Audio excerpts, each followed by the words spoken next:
এ কবিতা, শুনছো? একটা খুশির খবর আছে। কি খবর? তোমার ইঞ্জিনটা এবার শক্ত হবে নাকি? না মানে, আমার একটা বন্ধু দীঘার একটা ভালো হোটেলে চাকরি পেয়েছে। তাই ও আমাদের দুজনকে ওর হোটেলে মানে দীঘাতে ঘুরতে যাওয়ার জন্য বলছে। তা তুমি কি ভাবছো শুনি?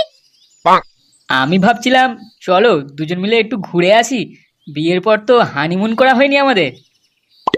আর হানিমুন? এক কাজ করো, তুমি তোমার ওই মাতাল বন্ধুদেরকে নিয়ে ঘুরে এসো। কেন কবিতা? আমি তো তোমার সাথে যাব। আমার সাথে গিয়ে কি হবে বলো তো? তোমার তো ওই জল ঢোড়া সাপ শক্তই হয় না, ফোনাই তুলতে পারে না।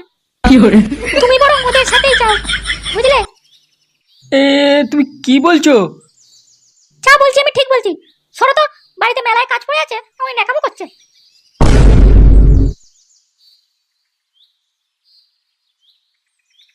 হাট লেওড়া, বালের ঘোড়া, যাবই না কোনোদিন। শালা এখানেই পড়ে থাকবো। বালের বউ হয়েছে একটা। বাবা পল্টু, কোথায় তুই? একবার শোন না। হ্যাঁ, কি হয়েছে? এখানেই আছে আমি, বলো।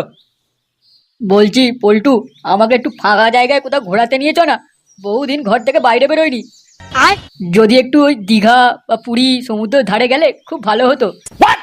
তুমি এক কাজ করো বাবা, বাড়ির ছাদে উঠে লুঙ্গি তুলে দাঁড়িয়ে থাকো। দেখবে ঠান্ডা ঠান্ডা হাওয়া দেবে, মনে হবে সমুদ্রের ধারে দাঁড়িয়ে আছো। হাট ল্যাবড়া, বালের জীবন আমার একটা।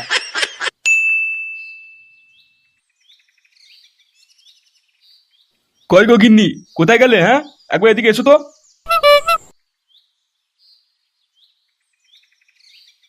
কি হয়েছে? ডাকছো কেন? এই তোমার ওই গুণধর ছেলেটা কোথায় গেল গো? সকাল থেকে পাত্তা পাচ্ছি না। এই তো একটু আগে ঘরেই ছিল।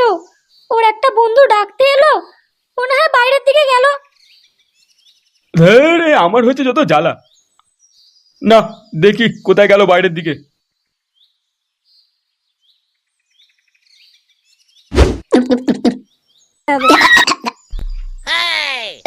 গলা ফলা সব জ্বলে গেল। আমার এত কড়া লাগে না এই বাংলা খেতে। চলো শোন শোন, এই বাংলা খাবার জন্য না কলজে থাকা চাই, কলজে। ল্যাওড়া, শুধু জল দিয়ে খাওয়া যায় নাকি? তাই তো কড়া লাগছে। কি ল্যাবড়া, আমি তো রয় খাই, কই আমার তো করা লাগে না। ভোদা আমার, তোর তো সাপে বিষও করা লাগে না। এতদিন আমার সাথে বসে কিছুই মাল খাওয়া শিখলি না, কি যে মাল ছিললি। দেখ দেখ, এইভাবে বাংলা বোতলটা নিবি, এক ঢোকে মেরে দিবি, বুঝলি তো? এ কি, আমার ঘরের পিছনে বসে বাংলা চলছে?